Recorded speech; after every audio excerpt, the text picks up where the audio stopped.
හොරකම් කරනවා කියලා අපි දන්නවනේ එලිපිට අපි ඒක මම පෞද්ගලික විශ්වාස කරන ලංකාවේ ඉන්න බහුතරයක් මිනිස්සු හොරකම් කරනවා. මේ අර්ගලේ අරමුණ මට හිතෙන්නේ ෆේල් කියලා. දැන් එක තෙල් නැවක් ගේන්න ඩොලර් මිලියන 50ක් විතර යනවා කියලා අපි කතා කරනවා මේ දවස්වල. එතකොට ඩොලර් මිලියන 50 ගානේ 22ක විතර 22ක 23ක ප්‍රමාණයකට තමයි හම්බතර වඩා විතරක්. මෙහෙම ප්‍රකාශයක් අපි බොහෝ දෙනෙක්ගෙන් දැක්කේ නැහැ රූප මාධ්‍යයක් තුල. ඇයි මේ වගේ තර්කයක් වක්‍ර TV යුගයේ සයිබර් අන්ධහැරය. ආයිබෝන් සියලු දෙනාටම ශ්‍රී ලංකාව දැවැන්ත විදිහේ ආර්ථික අර්බුදයක මුහුණ දෙලා ඉන්න වෙලාවක්. ආර්ථිකයේ අර්බුදයට එහා ගියපු දේශපාලනික අර්බුදයක්. බහ තේරෙන ඕනි කෙනෙකුට තේරෙනවා ශ්‍රී ලංකාවේ මේ වෙලාවේ තියෙන අර්බුදයෙන් අපිට ගොඩේමට තියෙන්නේ මොන වගේ ක්‍රියාමාර්ගද කියලා. අපේ රටේ දේශපාලන පක්ෂ, අපේ රටේ ආණ්ඩුක්‍රම ව්‍යවස්ථාව යටතේ තියෙන ව්‍යවස්ථා දායකය මේ මොහොතේ මොනවද කරන්න කියලා මේ රටේ සබුද්ධික ජනතාව බලාගෙන ඉන්න වෙලාවක්. තරුණයෝ පාරට බහැලා අද වෙනකොට සති 4ක් විතර ගිහිල්ලා මේ සිස්ටම් වෙනස ඉල්ලන තාරුණ්‍යයට ගෙදර යන්න කියන කට්ටිය ගෙදර ගිහිල්ලත් නැහැ. එහෙම නැත්නම් එන්න ඕනි කියන කට්ටිය ඇවිල්ලත් නැහැ. අපේ රට ඇත්තටම දැන් කොතනද තියෙන්නේ? අපිට මේ පේන දේට වඩා දැවැන්ත අර්බුදයක අපි ඉන්න බව අපි දන්නවා. හැබැයි අපි දන්න ඒක දිග පළල කොයි ආකාරයෙන්ද තියෙන්නේ කියන කාරණාව. ඒකට විවිධාකාර විද්වතුන් Tamanගේ අදහස් පළ කරනවා. අපේ රට තව මාස දෙකකින් කන්න නැති වෙයි. ඉදිරියට අපිට ආහාර අර්බුදයක් එයි. මේ විදිහේ දැවැන්ත කතාබහක් නිර්මාණය වෙලා තියෙන වකවානුවක තමයි වක්‍ර TV අපි මේ උත්සාහවන්ත වෙන්නේ. මේ අර්බුදයේ ඇත්තටම මේ අර්බුදයට හේතු වුණේ මොනවද? මේක සමහරු කියනවා 74 වසරක පාලනය, සමහර අය කියනවා මේ ආණ්ඩුව හින්දා මේක උනේ, සමහරු යහපාලනය පිට දානවා. මේ හැම පිටපටවන මේ අපේ රටේ දේශපාලනික ගමන් මඟ සහ අපේ රටේ ඉතිහාසය පිළිබඳව හරියාකාරයෙන් निराකරණය කරගන්න අවශ්‍යයි. ඒ නිසායි මේ සාකච්ඡාව අපි අද දවසේදී ආරම්භ කරන්නේ. සබුද්ධික ජනතාවක් ඉන්න රටක අපි එහෙම විශ්වාස කරනවා. ඉතින් ඒ නිසා මේ සාකච්ඡාව අපි මෙතන පටන් ආරම්භ කරනවා. විශේෂයෙන්ම මේ අර්බුද මැද්දේ අපේ රටේ ආර්ථිකයේ දිශානතිය කොතනකද යන්නේ? අපි ආර්ථික වශයෙන් ඉන්නේ කොහොමද මේ වෙලාවේ මේ වගේ තැනකදී? අපිට සංචිත නැති වෙලා අපේ ඩොලර් ප්‍රශ්නේ දැවැන්ත විදිහට තියෙනවා. බැංකු පද්ධතිය අති විශාල විදිහේ කඩා වැටීමකට ලක් වෙලා තියෙන වකවානුවක්. ඒ නිසා අද දවසේදී අපි ආරාධනා කළා මූල්‍ය උපදේශක සහ ගණකාධිකාරීවරයෙක් විදිහට කටයුතු කරන සේනක විල්ලද්දර ගමගේ මහත්මයාට ආරාධනා කළා අපිත් එක්ක මේ සාකච්ඡාවට එකතු වෙන්න කියලා. අයිබෝන් ඔබතුමන්. අයිබෝන්. හොඳයි දැන් ඔබතුමාට පේන මැති අපේ රටේ තාරුණ්‍ය දැවැන්ත විදිහේ අරගලයක නිරත වෙනවා. සති 4ක් අරගලයට ගිහිල්ලා තියෙනවා. තාරුණ්‍ය ඉල්ලනවා මේ රටේ වෙනසක් ඇති කරන්න කියලා. දැන් දැවැන්ත විදිහේ ආර්ථික අවපාතයකට මේ රට පත් වෙලා තියෙන වෙලාවක තරුණයෝ වීදි බැහැලා සමස්ත ජනතාවම පාරවල් දිගේ ඉන්නේ. මේ රට වෙනස් කරන්න ඕනි කියන ගමන් මඟක් තුල අපේ රටේ මේ තියෙන අරගලය, ගෝල් ෆේස් පිටිය වටා එකතුණු මේ අරගලය දීප ව්‍යාප්තව පැතිරලා ඉවරයි. බුදුම මොකද හිතන්නේ අතර මේ අරගලේ සම්බන්ධයෙන්? චාමන අරගලේ සම්බන්ධයෙන් අපි කතා කරනකොට දැන් අරගලයට නිරත වෙලා ඉන්න කට්ටිය ඉන්නවා. ඒ වගේම ඒ කට්ටියගේ චෝදනාවට ලක් වෙච්ච අනිත් පාර්ශ්වයන් රජයේ ඉන්නවා. එතකොට හැබැයි මේ ඊළඟ අරගල දිහා බලාගෙන ඉන්න තවත් ජනතාවක් ඉන්නවා. ඉතින් මට පෞද්ගලිකව හිතෙන දේ තමයි මේ තියෙන தත්ත්වය, මේ කතා කරන தත්ත්වය, ඒ කට්ටිය සාකච්ඡාවට බඳුන් වෙමින් තියෙන தත්ත්වය දිහා බැලුවෙන් පස්සේ අපි කතා කළ යුත්තේ මොකද්ද සහ කතා කරමින් තියෙන දේ ගැන කතා කරනකොට මට හිතෙන්නේ මේ අරගලේ අවසන් ප්‍රතිඵලයක් මොන හරි දෙයක් වෙන්න ඕනේ. ඒක තුල ගෝඨාභය රාජපක්ෂ ජනාධිපතිවරයා ගියත් මේ අරගලේ අරමුණ මට හිතෙන්නේ ෆේල් කියලා. එයා හිටියත් මේ අරගලේ තියෙන තත්ත්වය ෆේල් කියලා හිතෙනවා. ඔබ මේ බරපතල කාරණාවක් මතු කරන්නේ සේනක මහත්මයා. ගෝඨාභය ගියත් අරගලේ ෆේල්, ගෝඨාභය හිටියත් අරගලේ ෆේල්. මේ රටේ මිනිස්සු බලාගෙන ඉන්නවා මේ සාකච්ඡාව දිහා. මේ රටේ දේශපාලන පක්ෂ තියෙනවා, මේ රටේ ආණ්ඩු පක්ෂය ඉන්නවා, එහෙම නැත්නම් මේ රටේ බොහෝ බහුතර ජනතාවක් ඉන්නවා. මෙහෙම ප්‍රකාශයක් අපි බොහෝ දෙනෙක්ගෙන් දැක්කේ නැහැ රූප මාධ්‍යයක් තුල. ඇයි මේ වගේ තර්කයක් ගන්න හේතුව මොකද්ද? නෑ අපි ඒක කතා කරලා දැන් අපි කතා කළ යුතු දේ තමයි පුද්ගල දේට වඩා සිස්ටම් එකක් ගැන කතා කරනවා. සිස්ටම් චේන්ජ් එකක් ඉල්ලලා තමයි තරුණිය පාරට බහලා තියෙන්නේ මේ වෙලාවේ. මම සරල දෙයක් කතා කරනවා. දැන් අපි උගල සමහරලාට අපි ගමේ තියෙන කඩවල් ගැන දැකලා තියෙනවානේ. ඒ කඩේක ඉන්න මුදලාලි කෙනෙක් Tamanට මොන හරි මලගෙදරකට යන්න උනත් කඩේ වහලා යන්නේ. නෑදෑ ගෙදරකට ගියත් කඩේ වහලා යන්නේ. ඊළඟට වෙනත් කොහේ හරි විනෝද චාරිකාවක් මම ට්‍රිප් එකක් ගියත් එයා කඩේ වහලා යන්නේ. එයා කිසිම අවස්ථාවක තමන්ගේ අල්ලපු ගෙදර තමන්ගේ හිතවතෙක් ඉන්න පුළුවන්. මල්ලි කෙනෙක් ඉන්න පුළුවන්. හැබැයි යාට කියන්නේ කඩේ කරගෙන යන්න මට මේ මම ගිහිල්ලා මේ දවස් දෙක තුනක් ගිහිල්ලා එනකන්. ඇයි යාට හේතුව ඒතර යාට විශ්වාසයක් නැහැ. කඩේ මූල්‍ය මුදල් පිළිබඳ විශ්වාසයක් නැහැ වෙන කෙනෙක් කියලා හරියට කරයි කියලා. එතකොට අපි තව අවුරුදු 10කින් 15කින් ගිහිල්ලා ආවා. තව අවුරුදු 10කින් 15කින් අපි ගිහිල්ලා ආවත් ඒ කඩේ තියෙන තත්ත්වය මොකද්ද වෙන්නේ? ඒ කඩේ ඒ මට්ටමේමයි තියෙන්නේ. ඊට වඩා විශේෂ වෙනසක් අපි දකින්නේ නැහැ. ඒක තව අවුරුදු 15කින් මිස් වෙනකොට කඩේ මුදලාලිගේ එක්ක තට්ටේ ඇවිල්ලා තියෙනවා, බඩ ඇවිල්ලා තියෙනවා. හැබැයි කඩේ ඒ මට්ටමේමයි. ලොකු දියුණුවක් දකින්නේ නැහැ. එතකොට හැබැයි අපි ඒ දෙයම දකින්නවා මේ මොහොත තුල ලංකාවේ වෙළඳසැල් සුපර් මාකට් වල. ඒතර සුපර් මාකට් එකක් පටන් ගන්නකොට අර කඩේ තියෙන බඩු වගේ තව 10 ගුණයක් වටින බඩු තමයි කඩේ දාලා තියෙන්නේ. ඊළඟට ඒ කඩේ තුල සුපර් මාකට් එකට අරන් තියෙන ලංකාවේ A level පාස් වෙච්ච ගෑනු ළමයි 14 දෙනෙක් 5 දෙනෙක් 6 දෙනෙක් කරන් තමයි ඒ කඩේ කරගෙන යන්නේ. හැබැයි එතන මොනවද වෙන්නේ? ඒක සිස්ටම් එකක් හදලා තියෙනවා. ඒ සිස්ටම් එක තමයි පර්චේස් ගන්න වෙනම සිස්ටම් එකක් තියෙනවා. සේල්ස් වලට වෙනම සිස්ටම් එකක් තියෙනවා. ඊළඟට කෑෂ් මැනේජ්මන්ට් වලට වෙනම සිස්ටම් එකක්. ඊළඟට තොග කළමනාකරණයට ඉන්වෙන්ටරි මැනේජ්මන්ට් වෙනම සිස්ටම් එකක්. ඒක සිස්ටම් එක හදලා තියෙනවා. ඒතකොට අපි ඒක නිසා දකිනවා සුපර් මාකට් එක අද තියෙන තත්ත්වයේ තව සතියක් මාසයක් වෙනකොට ඊට වඩා තව සුපර් මාකට් ඇති වෙනවා. අයිතිකාරයක් ලංකාවෙන් කොහේ හරි ගියා කියලා එයා ලෙඩ වුණා කියලා සුපර් මාකට් එක වැහිලා නැහැ. ඒක දියුණු වෙමින් පවතී. එහෙනම් අපේ රට තුල මම විශ්වාස කරන්නේ මේ සිස්ටම් එකේ වෙනසක් අපි ඇති කර ගන්නවා. එහෙම නැතුනොත් වෙන දේ තමයි අර අපේ ගමේ කඩේ වගේ අපේ රට හැමදාම මේ විදිහට ඉදී. ඒකයි මම කියන්නේ අරගලයේ තුල විය යුතු දේ තමයි ඒකට අවධානය යොමු කළ යුතු මොනවා කරුණු වල නිශ්චිත කරුණු වලටනේ. දැන් බාධා කරනවා. දැන් එතකොට මේ අරගලයේ තාරුණ්‍යයේ පළවෙනි උත්සාහය තමයි මේ සිස්ටම් එක වෙනස් කිරීම. දැන් මේ අපේ රටේ තිබ්බ මේ දේශපාලන ක්‍රමවේදය වෙනස් කරමින් ඔවුන් ඉල්ලන්නේ නව වෙනසක්. ඒකට ඔවුන් විවිධාකාර විදිහේ අදහස් යෝජනා ඉදිරිපත් කරනවා. ඉතින් එතකොට මේ සිස්ටම් වෙනසක් ඔවුන් ඉල්ලමින් ඉන්න වෙලාවක්. එතකොට අපි කොහොමද කියන්නේ මේකේ සාධනීය ලක්ෂණ අපි දැක්ක කැබිනට් මණ්ඩලය එක රැයකින් විසිරුණා කැබිනට් මණ්ඩලය. ඉතින් මෙහෙම දේවල් ඇති වෙලා තමයි මේ දීර්ඝකාලීනව මේක පැවතගෙන යන්නේ. එතකොට ඔබතුමා මතු කරන තර්කයේ කොහොමද අපි ගලපගන්නේ? ඒ තර්කය ඇත්තටම අපිට තේරෙන්නේ නැහැ ඒක කොහොමද අපි ගලපගන්නේ කියලා. නෑ මම කතා කරන්නේ අපි අපේ රටේ මොකද ප්‍රශ්නේ ඇති වෙලා තියෙන්නේ? ආර්ථික ප්‍රශ්නයක් තමයි අපේ රටේ ඇති වෙලා තියෙන්නේ. ඒ ආර්ථික ප්‍රශ්නේ කාලයක් තිස්සේ ඇති වෙච්ච එක. ඒතර මම උදාහරණයක් ගත්තොත් අපි 1977න් පස්සේ ලංකාවේ විවෘත ආර්ථිකයත් හඳුන්වා දීමත් එක්ක එතන හිටපු ආණ්ඩුව මොනවද කරන්න ගත්තේ? ඒ 77න් පස්සේ ආපු ආණ්ඩුව ජයවර්ධන පියවස මහත්තයාගේ ආණ්ඩුව කාලයත් ඒ කට්ටිය මේ රටේ ආර්ථිකය කළමනාකරන. ඒ කට්ටිය ආදායම් වලට හරියන විදිහට වියදම් පියව ගන්න ප්‍රමාණවත් ආදායම් නැති වෙනකොට රටේ නිෂ්පාදන ආයතන විකුණනවා. නිෂ්පාදන ආයතන අපේ කඩදාසි කම්මල් ටික, සීනි කම්මල් ටික, ඊළඟට රෙදි නිපදවන ආයතන ටික, ඊට පස්සේ වාහනේ ටයර් ඔය වගේ තිබිච්ච ලංකා ප්‍රොඩක්ෂන් ඉන්ඩස්ට්‍රිය අපි මොනවද කරන්නේ? අපි ඒ ටික විකුණලා දැම්මා. ඒක සියල්ලම විකුණා. හැබැයි අපි ඊට පස්සේ ඊළඟට ආණ්ඩුවක් එනවා. ඒ ආණ්ඩුව චන්ද්‍රිකා බණ්ඩාරනායකපතිනියගේ ආණ්ඩුවත් එක්ක ඒතකොට ප්‍රොඩක්ෂන් සෙක්ටර් එක විකුණලා ඉවරයි. ඒතකොට ඒ කට්ටිය මොනවද කරන්නේ? සර්විස් සෙක්ටර් එක පටන් ගන්නවා. ඒතකොට මොකද යා ලංකා ආයතන වලට, ශ්‍රී ලංකා ඉන්ෂුරන්ස් වලට, ඊළඟට සෙල් ගෑස් කම්පැනි වලට, ඊළඟට ලංකාවේ IOC එකට ගියපු ආකාරය, ඊළඟට ඉන්ධන සැපයීම.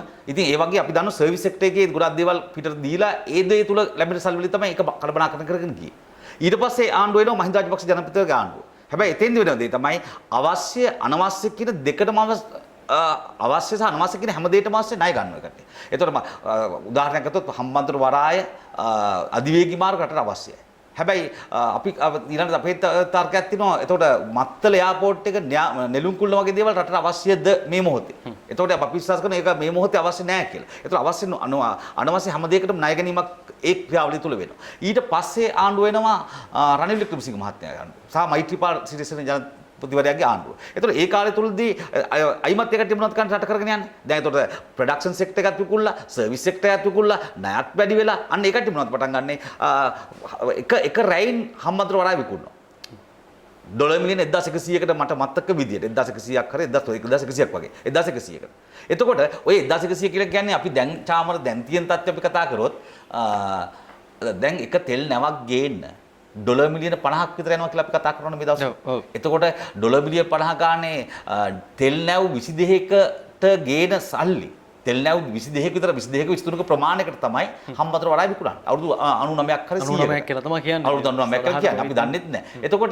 එතකොට ඒ විකුණන්නේ තෙල් ඒ කියන්නේ මාසෙකමාරක දෙකක තෙල් වලට අපේ වරාය සම්පූර්ණ විකුණනවා. එතකොට මොකද එහෙම විකුණලා යා ඒ වෙලාවේ අපේ රටේ මිනිස්සුන්ට කන්න බොන්න ටික දීලා පඩි ගෙවලා ඔන්න ඒ ටික අරගෙන යනවා.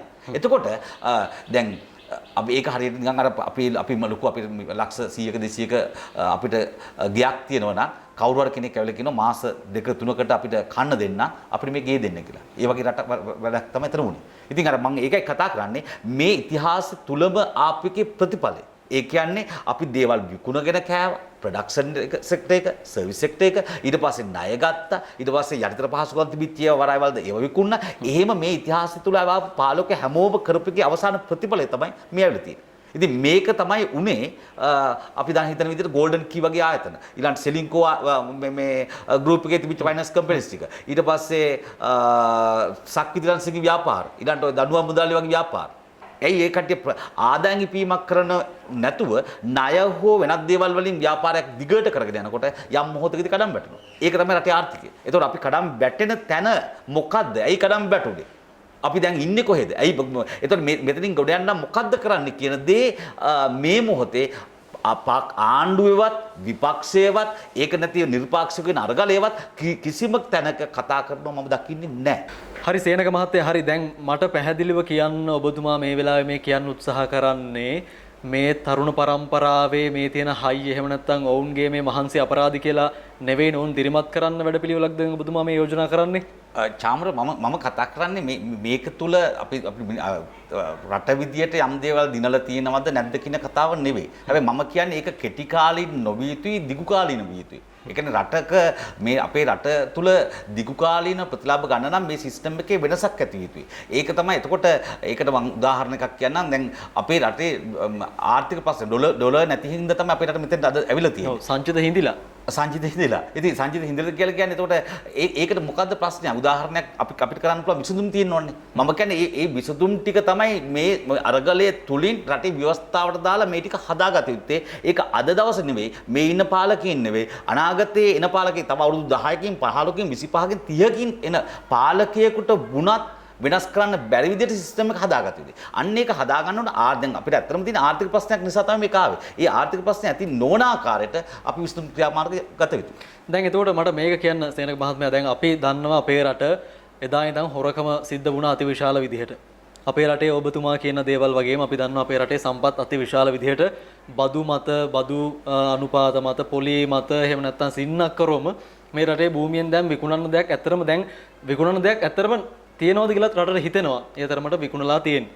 දැන් එතකොට මේ රටේ මහ ජනතාව කියන්නේ තාමත් අපේ සර්වජන ඡන්ද බල අයිතියත් එක්ක සෙල්ලම් කරන්න හදන්න එපා. අපේ රටේ ජනතා පරමාධිපත්‍ය මේ වෙලාවේ බලවත්. පොලිසියත් එක්ක එහෙම නැත්නම් මේ රටේ නීති ශාස්ත්‍රය මේ වෙලාවේ පෙරමුණට අවිල්ලා තියෙනවා මේ දූෂණ වංචා පිළිබඳව කතා කරන්න. අධිකාරී බලයක් කිසිම වෙලාවක පාත්ව කරන්න ඉඩ දෙන්නේ නැහැ ජනතාව. මේ හැම දෙයකටම දැන් ජනතාව ගිහිල්ලා අහනවා පොලිසියෙන් අහනවා ගිහිල්ලා. ඇයි අපිව මේකට අත්තරංගුට ගත්තේ කියලා. පෙර නොව විරුද්ධියට ජන රැල්ලක් මේ රැල්ල මේ නිකන් ගහගෙන රැල්ලක් නෙවෙයි මිනිස්සු එතෙන් ඇවිල්ලා තියෙනවා. දැන් මිනිස්සු මේ තේරුම්ගෙන ඉන්න අපේ රටේ අරාජික වෙන්න ප්‍රධානම හේතුව දේශපාලනික එහෙම නැත්නම් දේශපාලනික කරපු අය නෙවෙයිද? එතනින් එහාට ඔබතුමා කියන විසඳුම මොකද්ද මේකට? මේ අපි ඇත්තටම අපි කියන මේ විසඳුම වැරදිද? මොකද්ද ඔබතුමා යෝජනා කරන්නේ? අපි අතීතයේ දේවල් පොඩ්ඩ පැත්තකින් දෙමු. අපි ඉස්සෙල්ලා අද දවසේ හිතමු. අද දවසේ මේ මොහොතේ මම විශ්වාස කරන දේ අපිට දැන් ඔය දැන් චාමර ඔයා ක්‍රෙඩිට් කාඩ් කම්පැනි 10කින් විතර ඇවිල්ලා කතා කරලා ඔයාට කියනවා කාඩ් දෙන්න. ඊට පර්සනල් ලෝන් දෙන්න, හවුසින් ලෝන් දෙන්න. ඔයා ගන්නවද මට කියන්න? නෑ එහෙම ගන්න බෑනේ. ඇයි ගන්න නැත්තේ? මගේ ආර්ථික හැකියාව, මගේ මූල්‍යමය හැකියාව එක්ක තමයි මම ඉතින් තීරණය කරන්නේ. ඇයි ඒ කියන්නේ ඔයා ගෙවන්න වෙන නිසා? ගෙවන්න මම ගෙවන්න බෑ. හරි. ඉතින් ඕක අපේ රටට අදාළ නැද්ද? අපේ රටේ ප්‍රේමදාස මහත්තයා ගන්න ණය ටික ගෙවන්නේ කවුද? ඊළඟට එන චන්ද්‍රිකා බණ්ඩාරනායක මැතිණියගේ ආණ්ඩුව. ඒතකොට චන්ද්‍රිකා බණ්ඩාරනායක මැතිණිය ගන්න ණය යා ගන්න තීරණය කළා. යා ගන්න ණය ටික ගෙවන්නේ මහින්ද රාජපක්ෂ මහත්තයා ගන්න. ඒතකොට මහින්ද රාජපක්ෂ මහත්තයාගේ ආණ්ඩුව ගන්න ඒවා මෛත්‍රීපාල. ඉතින් ඕක නේද අපි ක්‍රියාවලිය දිගටම ආවේ. ඒතකොට අපි අර පවතින ආණ්ඩුවට අපි මොනවා හරි ආර්ථිකමය හරි ව්‍යවස්ථාමය හරි බලපෑමක් කරලා තියනවාද ඔයගොල්ලෝ උපේලා ඒ ටිකෙන් කරන්න කියලා. එහෙම දෙයක් නැහැ නේ. චන්ද්‍රිකා බණ්ඩාරනායක මැතිණිය ආණ්ඩුවෙන් අයිමිලා ගියන් පස්සේ යාට වගකීමක් නැහැ. යා ගත්ත ණය ගත්තද මොනවද කියලා අදාළ නැහැ. ඊළඟට මෛත්‍රීපාල සිරිසේන මහත්තයා ගියන් පස්සේ යාට අදාළ නැහැ. ඊළඟට ගෝඨාභය රාජපක්ෂ මහත්තයා ගියන් පස්සේ යාට අදාළ වෙන්නේ නැහැ. එහෙම වෙන්න බෑ. එහෙනම් අපි ව්‍යවස්ථාව තුළ මම හිතන දෙයක් තමයි ජාතික ඒතකොට ඒ කට්ටිය ඇවිල්ලා ඉන්නකොට ඒ කට්ටිය රටේ නිෂ්පාදනයක් කරනවා. ඒ නිෂ්පාදනයෙන් ගන්න පුළුවන් ප්‍රමාණය ඒ නිෂ්පාදනයෙන් ඒ කියන්නේ දැන් උදාහරණයක් අපි ණය ගත්තත් අපි ගන්න අපේ ආදායමෙන් ගන්න අපිට ආදායමට සරල විදිහට අපේ ණයන්නේ ගන්න. අපිට ගෙවන්න බැරි නම් අපි ගන්න නැහැ නේ. ඔබ කියන්නේ පෞද්ගලිකව අපි ගන්න ණයනේ. පෞද්ගලික ගන්න ණය. ඒතකොට මගේ රටට ඕක අදාළ වෙනවනේ. ඇයි පෞද්ගලිකව ගන්නදී මම ගෙවන නිසා මම ලොකු බැඳීමක් තියෙනවා සහ මම ගොඩක් උත්සාහ කරනවා ඒක හරියට ගෙවන්න. ඒතකොට රටේ නායකයා රටේ ආණ්ඩුවක් එහෙම පෞද්ගලික ඒකට බැඳීමක් නැත්නම් ඒකට ඕන දෙයක් කරන්න පුළුවන්. ඉතින් ඔක එහෙනම් ඒක නවත්ත ගන්න තියෙන්නේ මොකද්ද? එහෙනම් ව්‍යවස්ථාව තුලින්ම අපි එන්න ඕන රටේ ඒ වෙනකොට තියෙන නිෂ්පාදනය. ඒක කට්ටියට ලැබෙන නිෂ්පාදනය ගන්න. රටේ ජාතික නිෂ්පාදනයක් හැදෙනවනේ. අන්නේ ජාතික නිෂ්පාදනයෙන් ණයගත යුතු සීමාවක් නම් කරන්න ඕන. එතකොට ඒ කට්ටිය දන්නවා ආණ්ඩුවට බලයටපත් වෙන්න කලින්ම Tamanට ගත හැකි ණය ප්‍රමාණය මෙච්චරයි. හැබැයි එහෙනම් ඉස්සරහට ඒ කට්ටිය ආණ්ඩුව කරගෙන යන්න නම් ඒ කට්ටිය රටේ භාණ්ඩ හා සේවා නිෂ්පාදනය වැඩි කර ගන්න ඕන. එතකොට ඒ කට්ටිය ඡන්ද ව්‍යාපාර කරගෙන යද්දිම උත්සාහ කරනවා එක පැත්තෙන් ඒ කට්ටිය ප්ලෑන් කරනවා ඒ කට්ටිය ඡන්ද දිනන්න අනිත් පැත්තෙන් ප්ලෑන් කරනවා. මම මේක කියන්නේ ආණ්ඩු විපක්ෂ හැමෝටම. එතකොට ඒ කට්ටිය ප්ලෑන් කරනවා රටේ නිෂ්පාදනය ඒක ඡන්දෙට කලින්ම ප්ලෑන් කරනවා රටේ නිෂ්පාදනය කොහොමද වැඩි වෙන්නේ කියලා. එතකොට ඒ කට්ටිය රටේ නිෂ්පාදනය වැඩි කරගන්නේ කොහොමද කියලා. එහෙම නැත්නම් ඒ කට්ටිය ආණ්ඩුව කරගෙන යන්න බෑ කියලා කට්ටිය දන්නවා. එතකොට රටේ නිෂ්පාදනය වැඩි කරගන්න අනිවාර්යයෙන්ම අගමැතිවරයාට බලපෑමක් තියෙනවා. මොකද අගමැතිවරයා දන්නවා නිෂ්පාදනය වැඩි වුණොත් වැඩි කරගන්න බැරි නම් ඒකට ආණ්ඩුව කරගෙන යන්න බෑ. ඒකට මොකද බදු ගන්න බැරි නම් ආණ්ඩුව කරගෙන යන්න බෑ. ආණ්ඩුව කරගෙන යන්න බැරි නම් මොනවද වෙන්නේ? ඒකට ආණ්ඩුවෙන් අයින් වෙනවා.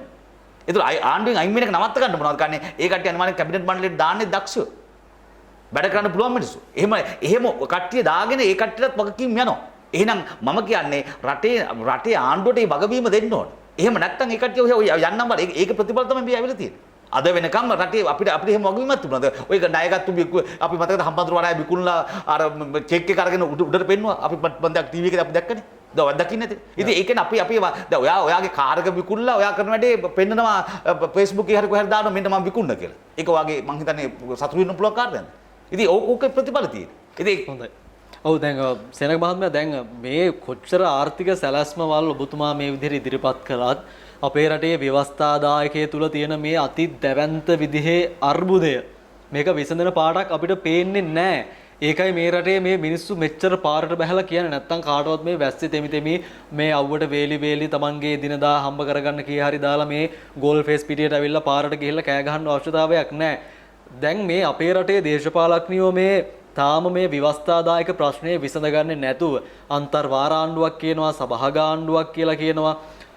ඒ කිසිම දෙයක් කරන්නේ නැතුව මේ ආර්ථික සැලැස්මවල් කරන්න පුළුවන්ද? ව්‍යවස්ථාදායකයේ ප්‍රශ්නේ පාර්ලිමේන්තුවෙන් විසඳ ගන්න නැතුව අපි කොහොමද මේ ආර්ථික දේවල් වලට යොමු වෙන්නේ?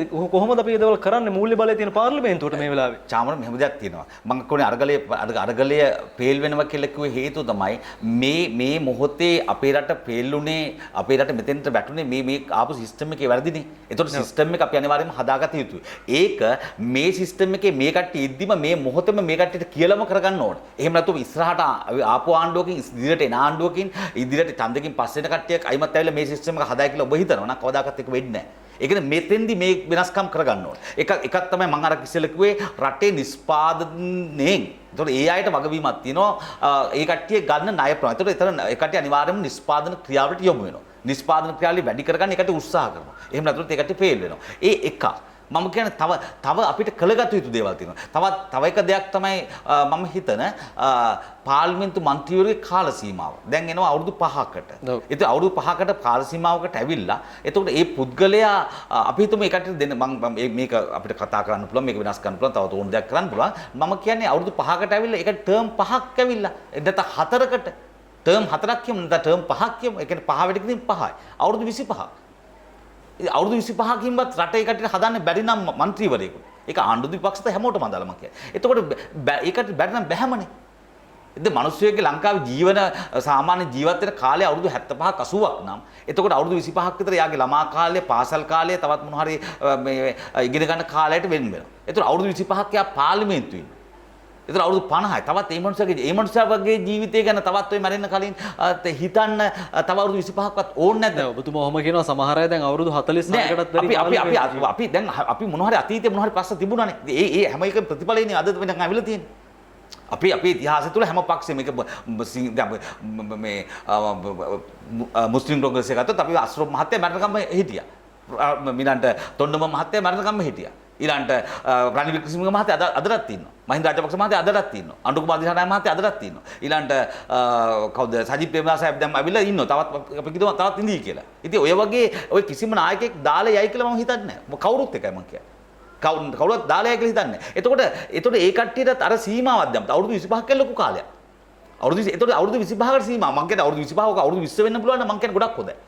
ඒ ජනාධිපතිවරට අවුරුදු වාර දෙකක නම් ඇයි මන්ත්‍රීවරට වාර 5ක් 4ක් ඇති. අපි එලව කරන ළමයෙකුට වාර 3යි දෙන්න කරන්නේ.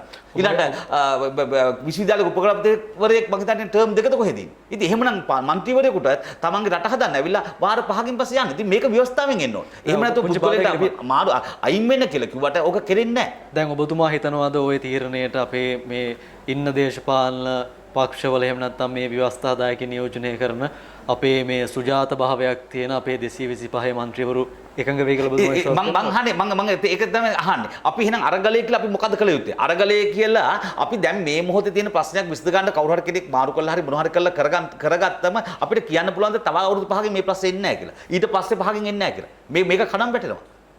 මේ ඉතිහාසයේ 77 ඉඳන් මේ කඩම් වැටීම තියෙනවා. කියන්නේ සරලව මට කියන්න ඔබතුමා කියන්නේ මේ වෙලාවේ මේ ඔලු ගෙඩි ටිකක් මාරු කරා කියලා මේ ප්‍රශ්නේ විසඳෙන්නේ නැහැ කියලා. නෑ මං මෙහෙමයි අපිට මේ ආණ්ඩුව හිටියත් එකයි ඊළඟ ආණ්ඩුවත් තව ආවා. ඒක කවුරු හරි එන්න. හැබැයි මං ඒක නේද කලින් කිව්වේ සිස්ටම් එකක් හැදිච්ච තැනක එතකොට ඔටෝමැටිකලි මේක මේ සිස්ටම් එකේ කවුරුත් යනවනේ. එහෙම නැතුව අපි අදට කතා කරන්නේ පරණ ඇමතිවරු ටික ඉන්නේ පරණ. ඉතින් ඔයා හිතන්නේ ඊළඟ ආණ්ඩුවත් තවත් අයිම පරණ කට්ටිය නෙවෙයිද ඉන්නේ. ඒක මොකද මේ පරම්පරාවේ වෙනසක් ආවත් ඒ කට්ටියම තමයි ඇමතිවරු. ඉතින් ඒක වෙනස් වෙන්නේ නැහැ. අපි ඒක නිසා ඔන්න ඔය කියන දේවල් සිස්ටම් එකට දාගත්තොත් එතකොට ඒ කට්ටිය දන්නව නියමිත කාලයකට මම එන්න ඕන. මම නියමිත කාලයකට පස්සේ යන්න ඕන. දැන් മന്ത്രിවරු දන්නවද කවදාද යන්න ඕන කියලා.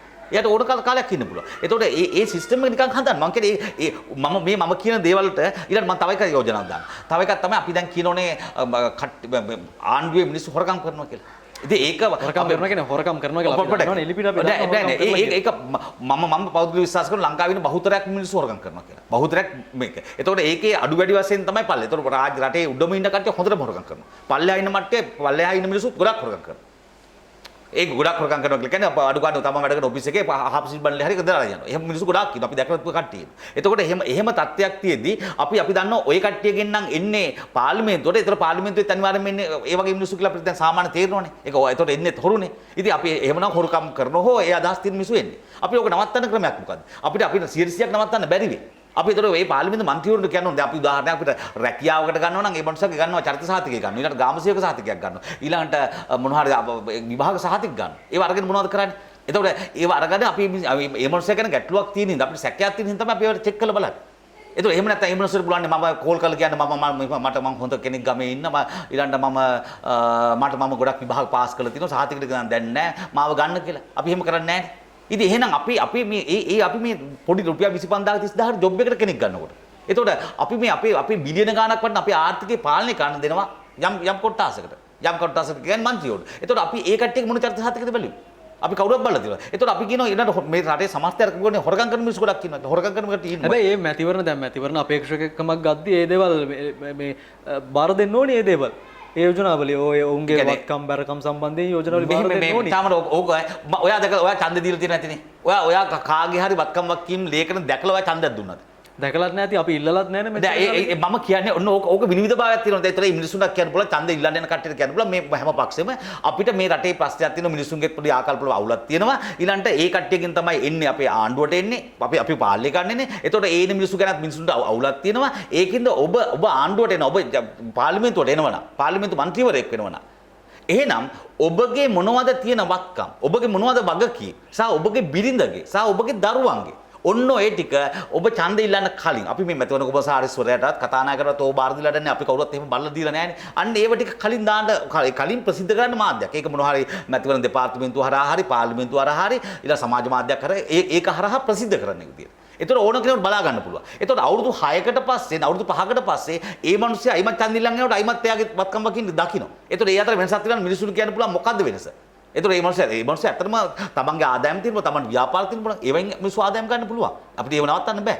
එහෙම නැත්තම් ඔය හැමෝටම හොරා වදිනවනේ. ඉතින් අපිට මම කියන්නේ අපි යම් කෙනෙක් හොරකම් කරලා හොරා පස්සේ කියනවාද ඒක හොරකම් කරන්න එන්න කලින් එක නවත්ත ගන්න වැඩ කරනවාද? දැන් ඔය යෝජනාවලිය තමයි අපේ රටේ විශේෂයෙන්ම මේ අපේ රටේ තාරුණ්‍ය මේ විගණනය කරන්න ඕනි කියලා සියලු දේශපාලන පක්ෂ දේශපාලනයට සම්බන්ධ වෙන සියලු දෙනාම එන අය සියල්ලක්ම විගණනය කරන්න ඕනි. ඔවුන්ගේ ආදායම් පිළිබඳව කියන්න ඕනි කියලා ඔවුන් යෝජනාවලියක් ඉතින් එතනදී ඔවුන් ඉදිරිපත් කරලා තියෙනවා. ඔව් තාමර මෙහිමයි විගණනයක් කියන වෙන්නේ පසුව ඇති වෙන සිද්ධියන්නේ.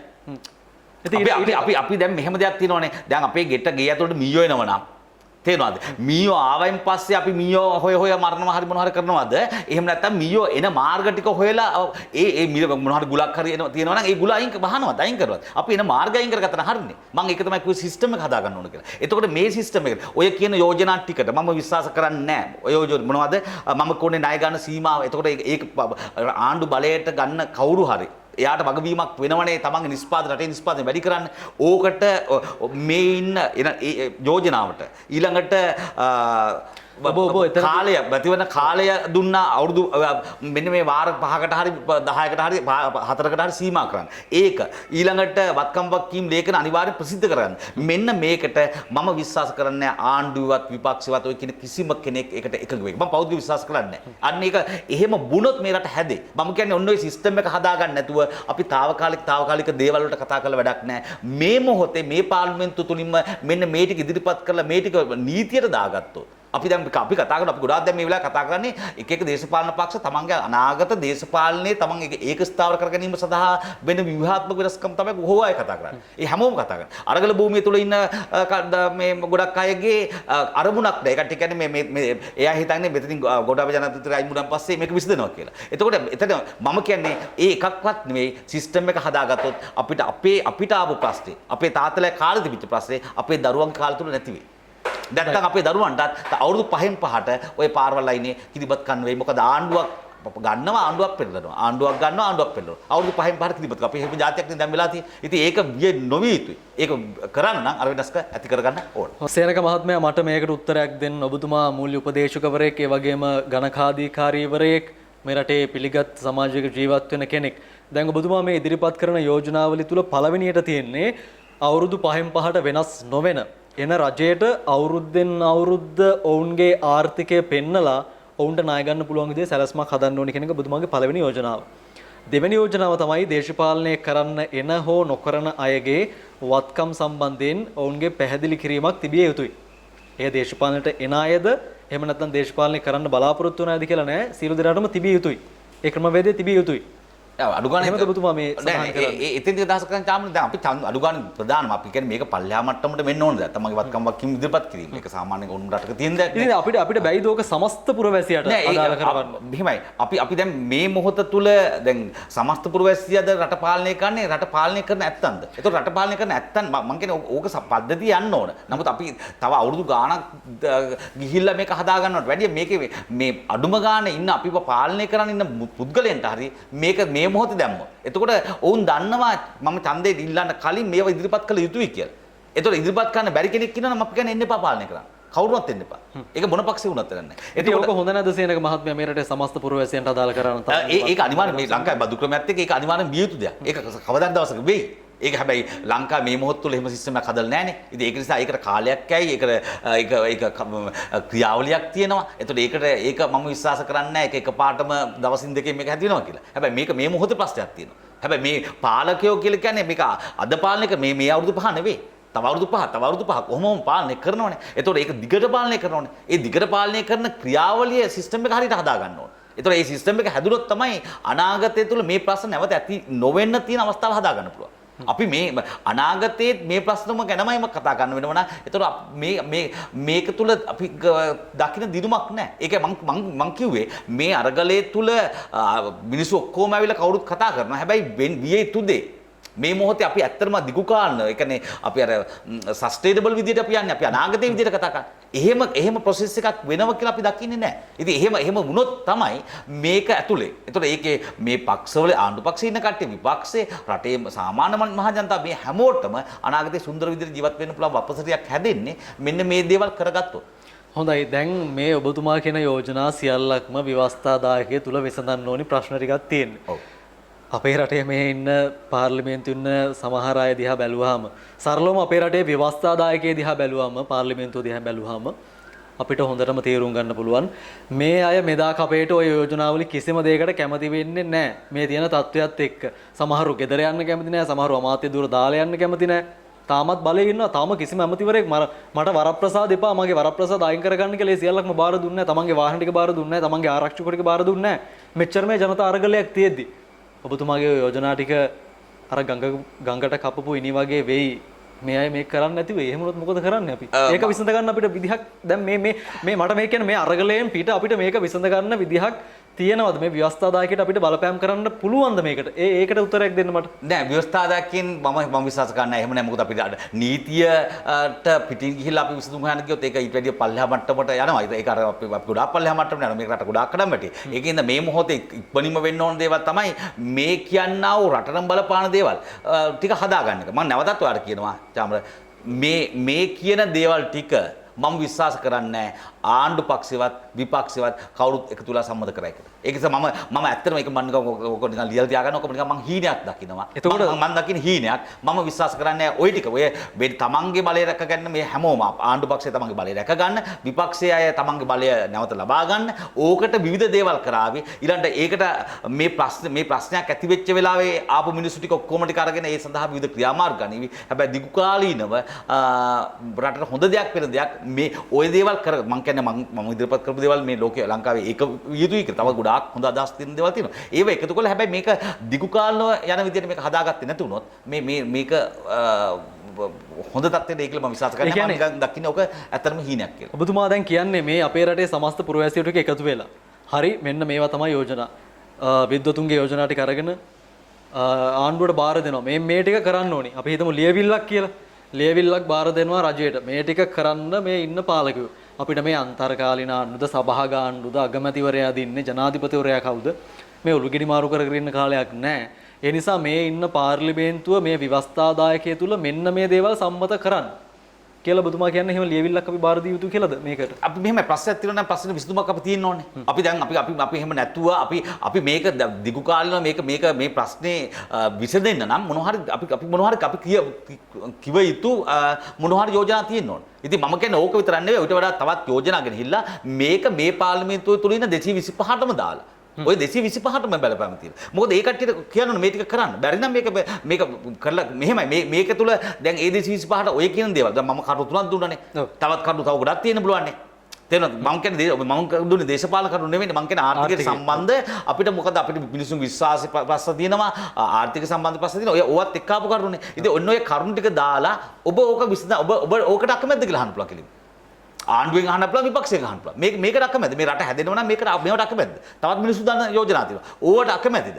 අන්නේ අකමැති නම් අපිට ඒතකොට දැනගන්න පුළුවන් අකමැති කවුද කියලා. ඒක නිසා අපිට අර ආණ්ඩුව එනවද මේ ආණ්ඩුව එනවද නැත්නම් පුද්ගලය එනවද අපිට ඒක මං හිතන්නේ ලොකු දෙයක් වෙයි කියලා. අපි උනත් අපිත් විශ්වාස අපිත් පහුගිය කාලයක් තුළ අපි විවිධ පාර්ශ්ව ඡන්ද දීලා තියෙනවා. ඒතර අපි බලාපොරොත්තු අපි පෞද්ගලික අපි දේශපාලනඥ නෙවෙයිනේ. අපි කිසිම තැනක දේශපාලනයක් කළා නැහැ. අපි හැමෝම කරන්නේ කවුරු හරි බලයක් දීලා අපි විශ්වාස කරනවා මෙයා නැත්තම් මෙයා විලා හදයි කියලා. මෙයා නැත්තම් මෙයා අපි ජීවිත කාලෙම කරලා තියෙන එක. ඉතින් අපිට දැන් තේරෙනවා මේකේ පුද්ගලයා නෙවෙයි තීරණය කරන්නේ මේ වැදගත් වෙන්නේ සිස්ටම් එක හදාගත්තොත් තමයි මේ රට ඉස්සරහට යන්නේ. හොඳයි ඔබතුමා යෝජනාවලිය ගණනාවක් ඉදිරිපත් කළා. ඔබතුමා මූල්‍ය උපදේශකවරයෙක් ඒ වගේම ගණකාධිකාරීවරයෙක් විශේෂයෙන්ම මේ ආර්ථික අර්බුදයට විසඳුම් විදිහට දැන් ඔබතුමා සමහර කිව්වා අපේ රටේ නිෂ්පාදන ආර්ථිකය වැඩි කරගන්න ඕනි කියන කාරණු. හැබැයි ඔය සියල්ලකටම තියෙන ඩොලර් ප්‍රශ්නය.